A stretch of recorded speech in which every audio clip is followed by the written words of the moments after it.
Hello friends, welcome to the galaxy of geometrics. हमने दो phenomenon देखे हैं हमारे पास। एक तो रिफ्रैक्शन के बारे में देखा हमने और स्कैटरिंग के बारे में देखा। तो जब हमारे पास इलेक्ट्रोमैग्नेटिक रेडिएशन इंटरेक्ट करती है एटमॉस्फेयर के साथ हमारे पास रिमोट सेंसिंग सिस्टम के अंदर, तो थर्ड जो फेनोमेनन है वो है एब्जॉर्प्शन। तो आज हम वीडियो लेक्चर में एब्जॉर्प्शन के बारे में पढ़ेंगे, जो कि इम्पोर्टेंट टॉपिक है वहाँ पे। इसके अंदर एक आता है एटमॉस्फेरिक विंडोज। तो उसके बारे में अच्छे से समझेंगे हम, क्योंकि उसका आगे जाकर भी काफी यूज है हमारे पास। तो एब्जॉर्प्शन स्टार्ट करते हैं हमारे पास कि by the time electromagnetic radiation is recorded by a sensor, it has already passed through the earth atmosphere twice, once while traveling from the sun to the earth and second time while traveling from the earth to the sensor।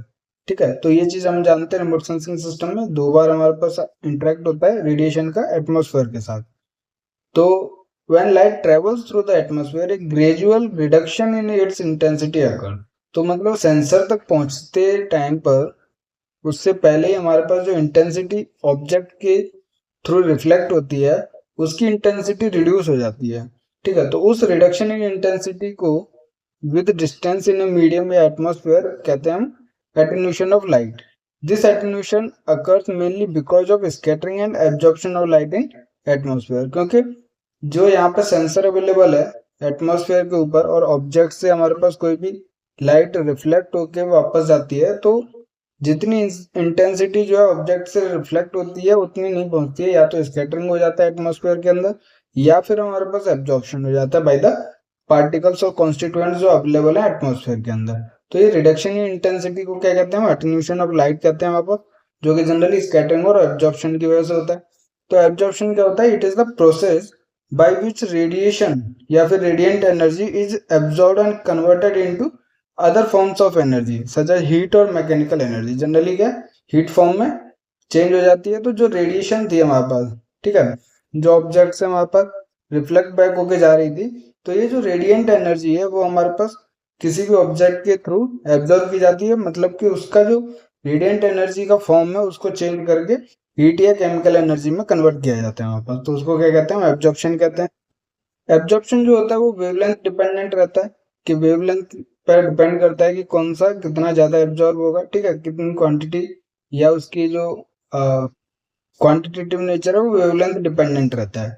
Absorption of light occurs because part of the incident light is transformed into the energy of motion of the atom in the medium. तो generally absorption जो होता है light का, वो incident light जो है वो transform हो जाती है एनर्जी ऑफ मोशन में। ठीक है, क्योंकि एटम्स अवेलेबल है वहां पर। It can take place in atmosphere और ऑन द टेरेन। तो मान लीजिए आपकी जो इनपुट एनर्जी है, रेडिएशन एनर्जी है हमारे पास, ठीक है, इसकी इंटेंसिटी अगर हम देखेंगे तो हाई है। ठीक है, फिर ये हमारे पास किसी भी एब्जॉर्बिंग मीडियम जैसे एटमोस्फेयर से पास की, तो बाद में जो आउटपुट वेव है उसकी इंटेंसिटी हमारे पास लो है। तो हम देख सकते हैं कि जो रिडक्शन इन इंटेंसिटी है वो एब्जॉर्प्शन या फिर हमारे पास स्कैटरिंग की वजह से होता है। तो ये क्या है, एब्जॉर्बिंग मीडियम है। एटमॉस्फेयर के अंदर जो पार्टिकल्स अवेलेबल हैं, जो गैसेस अवेलेबल हैं, वो एब्जॉर्ब करती हैं यहाँ पर रेडिएशन को, और हमारे पास वेवलेंथ डिपेंडेंट रहती है वो। ठीक है, to understand it better let us take an example. Grass appear green because scatters green light more effectively than red and blue light. जैसे हम सन के बारे में देखे थे स्कैटरिंग में, कि सन जो है वो रेड कलर का क्यों दिखता है सनराइज और सनसेट के टाइम पे, और स्काई जो ब्लू कलर का क्यों दिखता है मिड डे के अंदर। क्योंकि हमारे पास जो स्कैटरिंग होके जो लाइट्स हैं, विजुअल लाइट्स हैं, वो जो हमारी आइज तक पहुंचती हैं वही कलर हमारे पास उस ऑब्जेक्ट का दिखता है। तो ग्रास जो है ग्रीन कलर की दिखती है, क्योंकि हमारे पास ग्रीन लाइट जो है वो ज्यादा इफेक्टिव होती है हमारे पास, मतलब कि ज्यादा स्कैटर होती है फ्रॉम द ग्रास या उसके ऑब्जेक्ट से। तो जो भी चीज आपको जिस चीज की भी कलर दिख रहा है, कोई भी ऑब्जेक्ट है, जैसे आप किसी भी और एग्जांपल ले लीजिए, जैसे आप किसी भी ऑब्जेक्ट को ले लीजिए जिसका कलर आपको दिख रहा है, वो कलर की वेवलेंथ या रेडिएशन जो है वो आपकी आइज तक पहुंच रही है हमारे पास। सिंपली है हमारे पास, ठीक है, जिस कलर की रेडिएशन हमारे आइज तक पहुंचती है वही कलर का वो ऑब्जेक्ट दिखता है। ठीक है, तो ग्रीन जो है वो ज्यादा स्कैटर होता है, तो ग्रास जो है वो ग्रीन कलर की दिखती है। Apparently red and blue light incident on the grass is absorbed. तो जो अदर दो लाइट्स होती हैं वहां पर, रेड और ब्लू लाइट्स, वो एब्जॉर्ब हो जाती हैं तो absorb energy is converted into some other form and it is no longer present as red and blue light. तो ग्रास जो है वो इन दोनों रेडिएशन की वेवलेंथ को एब्जॉर्ब करता है वापस और किसी अदर फॉर्म में जैसे हीट हो गया या फिर हमारे पास उसको जो पिगमेंट होता है क्लोरोफिल वो क्या करता है फूड के फॉर्म में यूज करता है उसको लाइट्स को, तो वो जो है रेड और ब्लू लाइट्स नहीं रहती हैं, अदर फॉर्म में कन्वर्ट हो जाती हैं। In the visual spectrum absorption of energy is nearly absent in molecular atmosphere.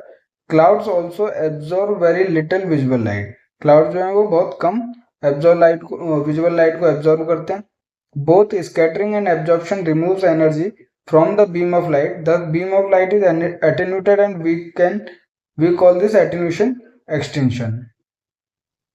तो जो रिडक्शन इन रेडिएंट एनर्जी होता है उसको हम क्या कहते हैं एटेन्यूएशन कहते हैं वापस, ठीक है। एटेन्यूएशन एक्सटेंशन है जो बीम ऑफ लाइट जो एटेन्यूटेड हो जाती है वो जनरली स्कैटरिंग और एब्जॉर्प्शन की वजह से होती है।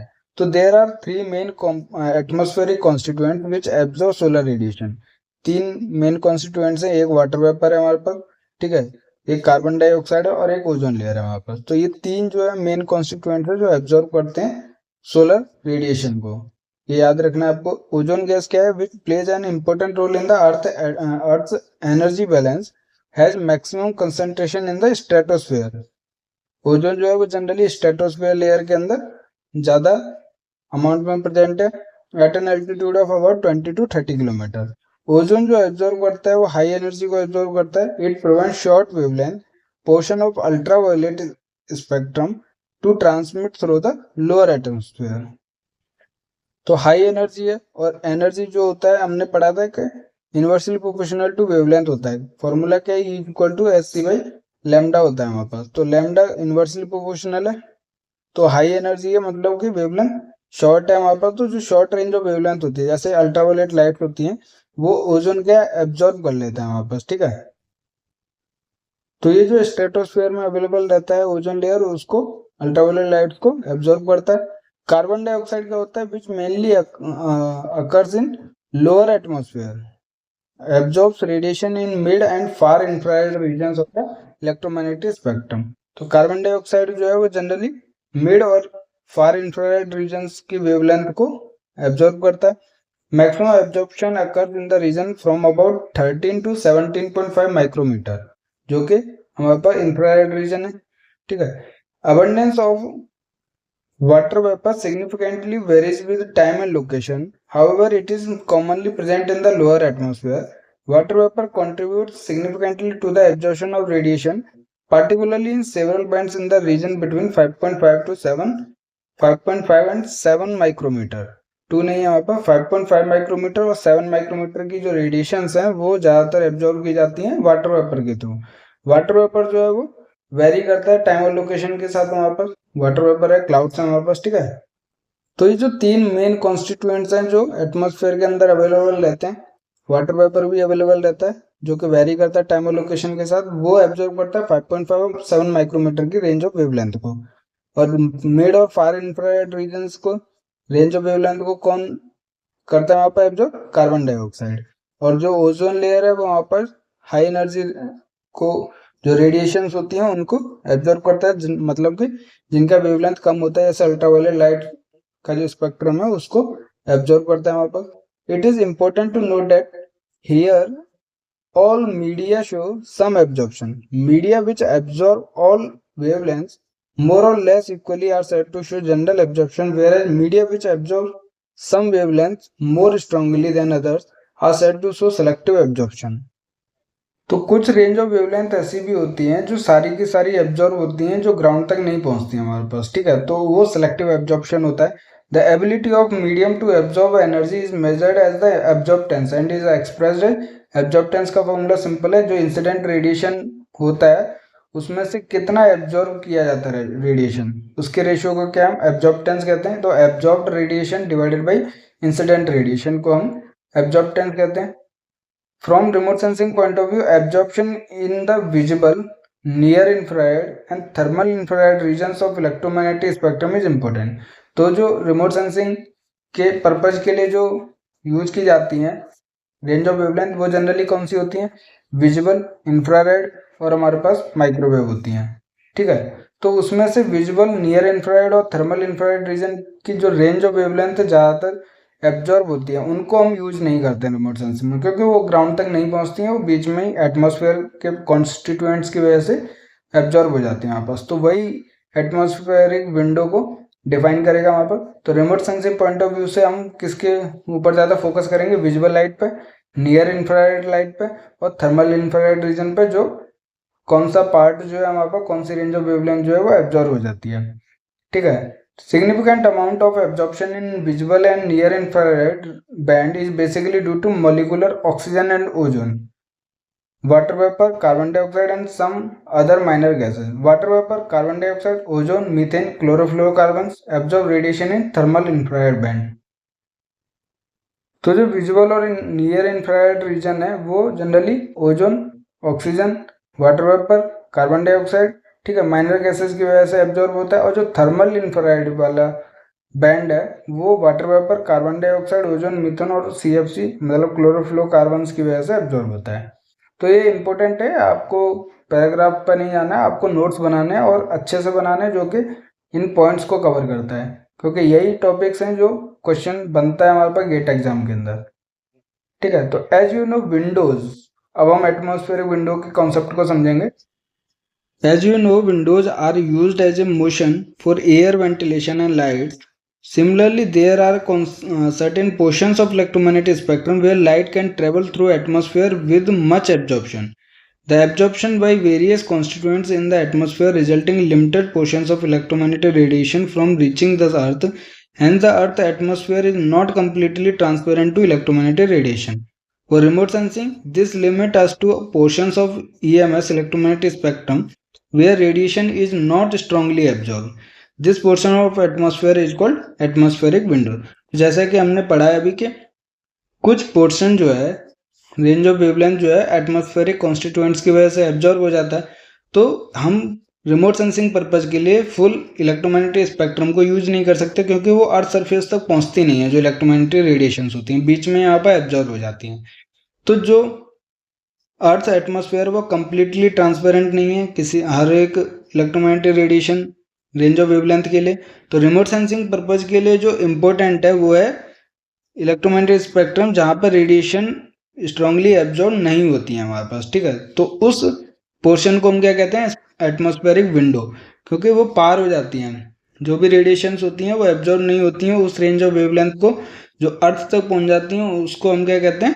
Atmospheric Windows. वही हमारे पास इंपॉर्टेंट है रिमोट सेंसिंग पर्पज के लिए हमारे पास, क्योंकि तभी वो ऑब्जेक्ट के साथ इंटरेक्ट करेंगी, तभी रिफ्लेक्ट बैक होकर सेंसर तक जाएंगी, तभी हमारे पास डेटा मिलेगा, इमेज मिलेगी और फिर हम उसको एनालिसिस करके आउटपुट निकालते हैं हमारे पास। ठीक है।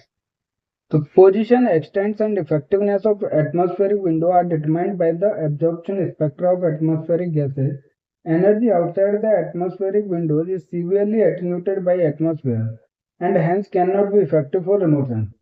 तो अगर एटमॉस्फेरिक विंडो के अंदर है, जो कि मतलब क्लियरली ट्रांसमिट हो रही है हर एक एटमॉस्फेरिक लेयर से, तो वो हम एटमॉस्फेरिक विंडो के अंदर यूज करते हैं, रिमोट सेंसिंग में भी यूज करते हैं हमारे पास। ठीक है। और जो आउट ऑफ एटमॉस्फेरिक विंडो है, मतलब वो एब्जॉर्ब हो रही है, एटेन्यूटेड हो रही है वहाँ पर, ठीक है, तो वो इफेक्टिव नहीं होती है रिमोट सेंसिंग के लिए। सिंपल सा कॉन्सेप्ट है।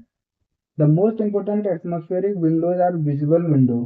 तो जनरली 0.4 से 0.7 माइक्रोमीटर जो विजुअल रेंज ऑफ स्पेक्ट्रम होता है वो हमारे पास एटमॉस्फेरिक विंडो के अंदर आता है, मतलब वो ज्यादातर एब्जॉर्ब नहीं किया जाता है वहाँ पर। ठीक है। और 3.7 माइक्रोमीटर हो गया विंडो, जो माइक्रोवेव विंडो है वहाँ पर 2 से 4 मिलीमीटर और ग्रेटर देन 6 mm वाली जो रेंज ऑफ वेवलेंथ की रेडिएशन है वो हमारे पास एटमॉस्फेरिक विंडो के अंदर आती है। 8.5 से 12.5 माइक्रोमीटर वाली जो है वो एटमॉस्फेरिक विंडो के अंदर आती है। The visual window is mainly affected by ozone absorption and by molecular scattering.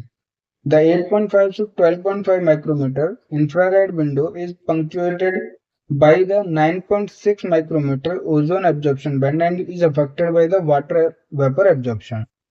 तो जो हमने एटमॉस्फेरिक विंडो देखा कि 8.5 से 12.5 माइक्रोमीटर के अंदर जो विंडो है वो हमारे पास एटमॉस्फेरिक विंडो के अंदर आता है, मतलब कि वो ट्रांसमिट हो जाता है, सारी रेडिएशन अर्थ सरफेस तक पहुंचती है हमारे पास। ठीक है। तो उसको हम यूज कर सकते हैं। बट इसके अंदर एक 9.6 माइक्रोमीटर है रेंज ऑफ वेवलेंथ जो है वो ओजोन एब्जॉर्प्शन बैंड है, मतलब ओजोन उसको एब्जॉर्ब कर लेता है हमारे पास, ठीक है। तो वो जनरली अफेक्टेड होती है वाटर वेपर एब्जॉर्प्शन की वजह से भी। अब यही कॉन्सेप्ट अगर हम फिगर में देखते हैं तो ये देखिए हमारे पास ये है माइक्रोमीटर में वेवलेंथ। तो इसके अंदर अगर हम 8.5 से लेके 12.5 तक है, और उसके बीच में अगर हम देखते हैं कि ये जो ब्लैक कलर है वो एब्जॉर्प्शन है, ठीक है। तो एब्जॉर्प्शन 9.6 माइक्रोमीटर के ऊपर दिखता है हमारे पास, जनरली ओजोन एब्जॉर्प्शन बैंड है हमारे पास। इसके अलावा जो रेंज ऑफ वेवलेंथ है 8.5 से 12.5 एक्सेप्ट 9.6 माइक्रोमीटर, उसको हम यूज कर सकते हैं रिमोट सेंसिंग पर्पज के लिए, क्योंकि वो एटमॉस्फेरिक विंडो के अंदर आता है हमारे पास। तो ये जो फिगर है एटमॉस्फेरिक विंडो को रिप्रेजेंट करता है कि atmospheric window in the electromagnetic spectrum, chemical notation जैसे कार्बन डाइऑक्साइड हो गया, ऑक्सीजन हो गया, ठीक है, वो चीज़ हमारे पास कौन सा एब्जॉर्प्शन के लिए इफेक्टिव है उसको रिप्रेजेंट करता है। ब्लैक कलर जो है वो एब्जॉर्ब्ड है, और जो ग्रे कलर हमें फिगर में दिख रहा है वो वहाँ पर एटमॉस्फेरिक विंडो के अंदर आता है, मतलब कि वो ट्रांसमिट हो जाती हैं और अर्थ सरफेस तक पहुंचती हैं। उसको हम रिमोट सेंसिंग पर्पज के लिए यूज कर सकते हैं, ठीक है। तो indicate the gases responsible for blocking the radiation at a particular wavelength. इसके अंदर हम देख सकते हैं कि 0.4 से लेके हमारे पास 0.7 जो माइक्रोमीटर है वो विजुअल रेंज ऑफ वेवलेंथ है। ये ज़्यादातर हमारे पास क्या है एटमॉस्फेरिक विंडो के अंदर आता है, ठीक है। तो इसको हम रिमोट सेंसिंग पर्पज के लिए यूज कर सकते हैं, करते हैं हमारे पास, ठीक है। इसमें भी हम देख सकते हैं कि जो एटमॉस्फेरिक ट्रांसमिशन है सबसे ज़्यादा देखने के लिए मिलता है हमारे पास, ठीक है। सिमिलरली उसके आगे अगर हम जाते हैं तो इंफ्रारेड स्पेक्ट्रम आता है, जिसमें डिफरेंट रेंज ऑफ वेवलेंथ जो है वो कुछ पोर्शन जो है वो एटमॉस्फेरिक विंडो के अंदर आता है हमारे पास, जहाँ पे एब्जॉर्प्शन कम देखने के लिए मिलता है, और कुछ रेंज ऑफ वेवलेंथ है हमारे पास जहाँ पे एब्जॉर्प्शन ज़्यादा देखने के लिए मिलता है। तो जैसे हमने इस कॉन्सेप्ट को देखा कि 8.5 से 12.5 माइक्रोमीटर का 9.6 माइक्रोमीटर को छोड़कर बाकी जो रेंज ऑफ वेवलेंथ है उसको हम यूज कर सकते हैं रिमोट सेंसिंग पर्पज के लिए, मतलब एटमॉस्फेरिक विंडो के अंदर आता है, ठीक है। और ये हमारे पास वाटर वेपर है, कार्बन डाइऑक्साइड है, वाटर वेपर है, ऑक्सीजन, कार्बन डाइऑक्साइड है हमारे पास, ठीक है। तो ये कॉन्स्टिट्यूएंट्स हैं जो हमारे पास रेस्पॉन्सिबल है ब्लॉकिंग रेडिएशन के लिए या फिर एब्जॉर्प्शन के लिए हमारे पास। उसके अलावा अगर हम माइक्रोमीटर की रेंज ऑफ वेवलेंथ को देखते हैं तो वो जनरली ज़्यादा एटमॉस्फेरिक ट्रांसमिशन, मतलब इस रेंज ऑफ वेवलेंथ को हम यूज कर सकते हैं रिमोट सेंसिंग पर्पज के लिए, क्योंकि ये हमारे पास एटमॉस्फेरिक विंडो के अंदर आता है, ठीक है। तो एटमॉस्फेरिक विंडो कॉन्सेप्ट जो है वो इम्पोर्टेंट है। इसमें अभी आगे देखेंगे हम कुछ रेंज ऑफ वेवलेंथ जो आपको याद करनी है, जिसको एग्जाम में पूछा जा सकता है कि कौन सा रेंज ऑफ वेवलेंथ जो है वो एब्जॉर्प्शन बैंड के अंदर आता है, एटमॉस्फेरिक विंडो के अंदर नहीं आता है। जैसे हम यहाँ पे ये देख सकते हैं 9.6 माइक्रोमीटर है, वो हमारे पास ओजोन एब्जॉर्प्शन बैंड की वजह से हमारे पर यूज नहीं किया जाता रिमोट सेंसिंग में। जनरली विजुअल विंडो है, एटमॉस्फेरिक विंडो के अंदर आता है, ठीक है। माइक्रोवेव की रेंज है 2 से 4 मिलीमीटर या फिर 6 mm से ज़्यादा की रेंज ऑफ वेवलेंथ को यूज किया जाता है, ठीक है। 8.5 से 12.5 जो इंफ्रारेड बैंड है उसमें 9.6 माइक्रोमीटर को छोड़कर बाकी रेंज ऑफ वेवलेंथ को यूज किया जा सकता है रिमोट सेंसिंग पर्पज के लिए, ठीक है। तो जैसे अभी हमने फिगर देखा उसमें जो डार्क और ब्लैक एरिया है वो रिप्रेजेंट करता है एटमॉस्फेयर जो एब्जॉर्ब कर रहा है रेडिएशन को हमारे पास, ठीक है। और जो लाइट ग्रे एरिया है वो है हमारे पास एटमॉस्फेरिक विंडो जो ट्रांसमिट हो रही है रेडिएशन अर्थ तक पहुंचने के लिए रिमोट सेंसिंग पर्पज में यूज करने के लिए, ठीक है। The infrared channel are most often between 1 and 30 micrometer. The most common infrared band for meteorological satellites is in 10 to 12.5 micrometre band. तो 9.6 से आगे का जो बैंड था जो एटमॉस्फेरिक विंडो के अंदर आ रहा था, क्योंकि हमने 8.5 से 12.5 माइक्रोमीटर देखा, उसके अंदर हमने एक्सेप्ट देखा 9.6 माइक्रोमीटर, ठीक है। उसके आगे की अगर हम बात करते हैं वो है हमारे पास 10 to 12.5 माइक्रोमीटर विंडो, जो कि मोस्टली मीटरोलॉजिकल सैटेलाइट्स यूज करती हैं इंफ्रारेड बैंड को, ठीक है। In which atmosphere is relatively transparent to radiation upwelling from the earth surface. तो जो एटमॉस्फेरिक विंडो का पोर्शन है 10 to 12.5, उसमें हमारे पास जो एटमॉस्फेयर है वो ट्रांसपेरेंट होता है हमारे पास, ठीक है, जो अर्थ सरफेस तक रेडिएशन पहुंचती है। Even in atmospheric window regions, scattering by the atmospheric constituent produces special redistribution of energy. तो जो एटमॉस्फेरिक विंडो के अंदर हमने देखा जो अर्थ सरफेस तक पहुंचती है, बट जो स्कैटरिंग फेनोमेनन है वो भी इफेक्ट करता है। हमने देखा था कि स्कैटरिंग जो है वो हमारे पास नॉइज क्रिएट करता है, ब्लर इमेज क्रिएट करता है। तो स्पेशल रीडिस्ट्रीब्यूशन जो होता है एनर्जी का वो इफेक्टेड होता है वहां पर स्कैटरिंग की वजह से। जो एटमॉस्फेरिक विंडो से अगर हमारे पास एब्जॉर्ब नहीं हो रही है रेडिएशन और अर्थ सरफेस तक पहुंच रही है, फिर भी स्कैटरिंग फेनोमेनन हमारे पास उस स्पेशल रेडिस्ट्रीब्यूशन को इफेक्ट करता है हमारे पास। ठीक है, in a broad sense remote sensing of earth surface is generally confined to certain wavelength range, क्योंकि हमें पता है इलेक्ट्रोमैग्नेटिक स्पेक्ट्रम को हम यूज नहीं कर सकते हैं रिमोट सेंसिंग के लिए। तो अर्थ सरफेस तक जो रेडिएशंस पहुंच रही हैं, मतलब कि रिमोट सेंसिंग के लिए जिसके लिए हम यूज कर सकते हैं, वो कन्फाइंड है कुछ रेंज ऑफ वेवलेंथ के लिए।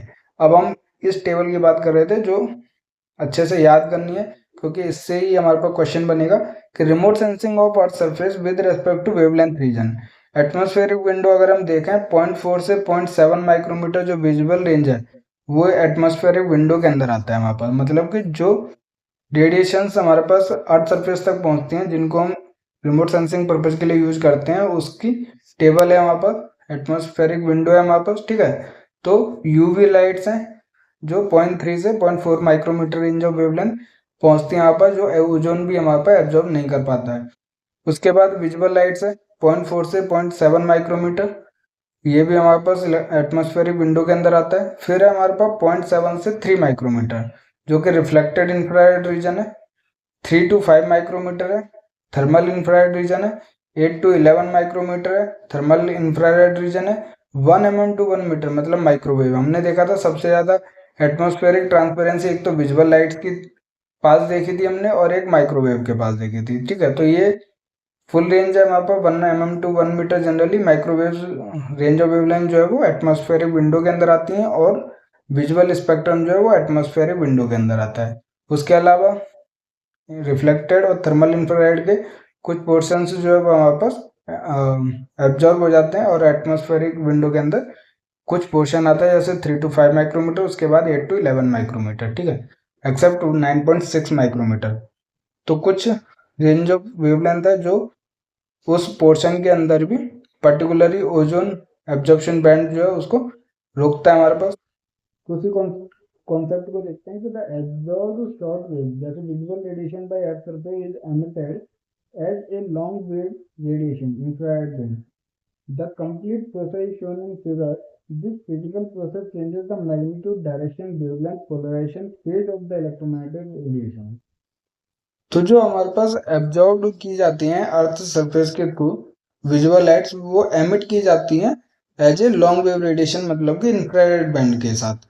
तो ये जो इंफ्रारेड बैंड के फॉर्म में हमारे पास रेडिएशन एमिट हो रही है वो मैग्नीट्यूड चेंज हो जाता है, डायरेक्शन चेंज हो जाती है, वेवलेंथ चेंज हो जाती है। उसकी वेवलेंथ तो ऑलरेडी चेंज हो जाएगी, विजुअल से इंफ्रारेड में कन्वर्ट हो रही है। ठीक है, पोलराइजेशन, उसका फेज, सब चीजें जो है रेडिएशन की वो चेंज हो जाती है। यहाँ पर जो फिजिकल प्रॉपर्टीज होती हैं रेडिएशन की वो चेंज हो जाती हैं। These changes are detected by the remote sensor and enable the interpreter to obtain useful information about the object of interest। तो ये जो इंटरप्रेटर अवेलेबल रहता है सेंसर के पास, ठीक है, रिमोट सेंसिंग के अंदर जो रिमोट सेंसर होता है उसके पास इंटरप्रेटर रहता है और वो उसका यूज करके उस ऑब्जेक्ट के बारे में इंफॉर्मेशन गैदर करता है हमारे पास। तो जो रिमोटली सेंस डेटा होता है कंटेन बोथ स्पेशल इंफॉर्मेशन, मतलब कि साइज, शेप और ओरिएंटेशन कंसिडर करता है, उसके साथ स्पेक्ट्रल इंफॉर्मेशन भी होती है, जैसे टोन हो गया, उसका कलर क्या है, स्पेक्ट्रल सिग्नेचर क्या है, ये सारी इंफॉर्मेशन भी सेंसर के पास अवेलेबल रहती है रिमोटली सेंस डेटा के अंदर। तो किसी भी ऑब्जेक्ट की इंफॉर्मेशन अगर रिमोटली सेंस डेटा के अंदर देखेंगे वहां पर तो एक स्पेशल इंफॉर्मेशन आपको मिलेगी। मतलब किसी भी ऑब्जेक्ट का साइज क्या है, शेप क्या है, ओरिएंटेशन क्या है, वो चीज आपको मिलेगी। उसके साथ साथ उसके स्पेक्ट्रल इंफॉर्मेशन भी रिमोटली सेंस डेटा के अंदर अवेलेबल रहती है कि उसका टोन क्या है, कलर क्या है, स्पेक्ट्रल सिग्नेचर क्या है ऑब्जेक्ट का, वो अवेलेबल रहता है रिमोटली सेंस डेटा के अंदर। तो there are three major regions in electromagnetic radiation earth interaction there that are important in remote sensing: visible और near infrared spectral band from 0.3 micrometer to 3 micrometer, जिसको हम क्या कहते हैं, रिफ्लेक्टिव रीजन कहते हैं। क्योंकि हमें पता है एटमॉस्फेरिक विंडो के अंदर ये जो रीजन है 0.3 माइक्रोमीटर से 3 माइक्रोमीटर का, ये एटमॉस्फेयर विंडो के अंदर लार्ज पोर्शन कवर करता है वहाँ पर। इसी का यूज करके हम रिमोट सेंसिंग पर्पज यूज करते हैं वहाँ पर, ठीक है। और ऑब्जेक्ट की इंफॉर्मेशन कैसे करते हैं, इसको क्या कहते हैं हम, रिफ्लेक्टिव रीजन कहते हैं, ठीक है। ये आपको याद रखना है जो एटमॉस्फेरिक विंडो के अंदर आता है। जैसे कि अभी हम टेबल में भी देखेंगे तो 0.3 से लेके 0.4, फिर 0.4 से 0.7 और 0.7 से 3। तो जनरली ये कंटिन्यूस जो है वो 0.3 से 3 माइक्रोमीटर है, जो रिफ्लेक्टिव रीजन कहलाता है वहाँ पर, ठीक है। In this band the sun's radiation sensed by the sensor is reflected by the earth surface. तो ये जो रेडिएशंस हैं ऑब्जेक्ट तक पहुंचती हैं, अर्थ सरफेस तक पहुंचती हैं, फिर रिफ्लेक्ट बैक होकर यहाँ पर सेंसर तक पहुंचती हैं, ठीक है। The band corresponding to the atmospheric window between 8 and 14 micrometre is known as thermal infrared band. तो 8 से 14 माइक्रोमीटर का यहाँ पर थर्मल इंफ्रारेड बैंड कहलाता है। आपको याद रखना है रिफ्लेक्टिव रीजन कौन सा होता है, 0.3 से 3 माइक्रोमीटर। ये इंपॉर्टेंट है, इससे क्वेश्चन पूछा जा सकता है हमारे पास, ठीक है। The energy available in this band for remote sensing is due to thermal emission from the earth surface. तो जो थर्मल इंफ्रारेड बैंड है वो अर्थ सरफेस के थर्मल एमिशन मतलब हीट की वजह से जो रेडिएशंस एमिट होती हैं वो 8 micrometre 14 micrometre range of wavelength होती है, जो थर्मल इंफ्रारेड बैंड के अंदर आती है हमारे पास, ठीक है। तो both reflection and self emission are important in the intermediate band from 3 micrometre to 5.5 micrometre. अब जैसे हमने पाथ रेडियंस प्रीवियस लेक्चर में देखा था कि डायरेक्टली हमारे पास सेंसर तक पहुंचता है जब रिफ्लेक्शन हो जाता है या फिर स्कैटरिंग हो जाता है किसी भी कॉन्स्टिट्यूएंट या पार्टिकल की वजह से जो एटमॉस्फेयर के अंदर अवेलेबल है। मतलब वो ऑब्जेक्ट के साथ हमारे पास इंटरेक्ट नहीं करता है, वो डायरेक्टली जो हमारे पास नेचुरल सोर्स है वो रिफ्लेक्ट या स्कैटर होकर सेंसर तक पहुंचता है। उसको हम क्या कहते हैं, पाथ रेडियंस, जिसको क्लियर करना या फिर रिमूव करना जरूरी होता है अगर हमें किसी भी इमेज को एनालाइज करना होता है तो, ठीक है। उसके बाद ये जो एनर्जी सोर्स है पाथ रेडियंस देख रहे हैं हम, स्कैटरिंग भी हो सकता है हमारे पास पार्टिकल्स की वजह से किसी भी ऑब्जेक्ट तक पहुंच रहा है अर्थ सरफेस के। उसके बाद रिफ्लेक्शन देखने के लिए मिलता है, यहाँ से हम स्कैटरिंग भी देख सकते हैं, ठीक है। और डायरेक्टली ये जो ग्रासेस है वो भी रिफ्लेक्शन। तो ये सारी जो रेडिएशंस हैं वो कहाँ तक पहुंचती हैं, सेंसर तक पहुंचती हैं, और इसके बेसिस पे ये इंफॉर्मेशन गैदर करता है और डिजिटल जो डेटा है वहाँ पर उसको कन्वर्ट करता है यहाँ पर इमेज के अंदर, ठीक है, जिसको हम एनालाइज करके आउटपुट निकालते हैं। तो ये एक डायग्राम है जिसके अंदर हम समझ सकते हैं कि कौन कौन सी रेडिएशन सेंसर तक पहुंच रही हैं, कैसे कैसे पहुंच रही हैं। अब माइक्रोवेव रीजन है 1 to 30 सेंटीमीटर का स्पेक्ट्रम का। तो सेंसर इज नॉर्मली रडार, मतलब कि एक्टिव सेंसर में यूज किया जाता है। जो अभी हम आगे देखेंगे कि जो माइक्रोवेव रीजन है, जो माइक्रोवेव रीजन की रेडिएशंस हैं उसको हम जनरली एक्टिव सेंसर्स में यूज करते हैं, ठीक है, क्योंकि वो हमारे पास एक तो अर्थ सरफेस के नीचे भी कुछ पोर्शन तक इंफॉर्मेशन गैदर कर सकता है और ये क्लाउड्स वगैरह या एटमॉस्फेरिक कंडीशन से इफेक्टेड नहीं रहता है वहाँ पर। और हमने देखा है कि जो एटमॉस्फेरिक ट्रांसमिशन है ज़्यादातर माइक्रोवेव रीजन का हाई परसेंटेज रहता है, ठीक है। तो इसको हम क्या एक्टिव सेंसर के थ्रू यूज करते हैं, जो है हमारे पास radio detection and ranging radar, ठीक है। As it provides its own source of electromagnetic radiation, क्योंकि एक्टिव सेंसर है तो ओन सोर्स रहता है। The electromagnetic radiation produced by the radar is transmitted to the earth surface and the EMR reflected back scattered radar return from the surface is recorded and analyse. तो active sensor के अंदर same है, जैसे हमारे पास natural source से जो energy आती है ऑब्जेक्ट के साथ इंटरेक्ट करती है और फिर वापस हमारे पास सेंसर तक रिफ्लेक्ट होती है। बट इन केस ऑफ ये हमारे पास पैसिव सेंसर हो गया जो नेचुरल सोर्स को यूज कर रहा है। अब जो हम बात कर रहे हैं माइक्रोवेव रीजन की, वो है एक्टिव सेंसर के लिए। इसमें हमारे पास ओन सोर्स ऑफ एनर्जी होता है हमारे पास, ठीक है, जो इलेक्ट्रोमैग्नेटिक रेडिएशंस को एमिट करता है। तो इलेक्ट्रोमैग्नेटिक रेडिएशन जो एमिट होती हैं सेंसर से ही एमिट होती हैं, ठीक है, क्योंकि वहाँ पर उस पर एक्टिव सेंसर है, ओन सोर्स ऑफ एनर्जी होता है, ये एमिट करता है रेडिएशंस को जो इंटरेक्ट करती हैं अर्थ सरफेस के ऊपर जो ऑब्जेक्ट्स अवेलेबल हैं। फिर इनके इंटरेक्शन के बेसिस पे, क्योंकि डिफरेंट ऑब्जेक्ट जो है वो डिफरेंट इंटरेक्ट करेगा और रिफ्लेक्शन भी उसी के हिसाब से करता है अपनी करेक्टरिस्टिक्स के बेसिस पे, ठीक है। तो ये जो रिफ्लेक्ट बैक होके जाती हैं ऑब्जेक्ट से वापस सेंसर के पास रेडिएशंस, ठीक है, EMR रिफ्लेक्टेड बैक स्कैटर्ड जिसको हम कहते हैं from the surface is record किया जाता है और फिर उसको एनालाइज किया जाता है वहाँ पर।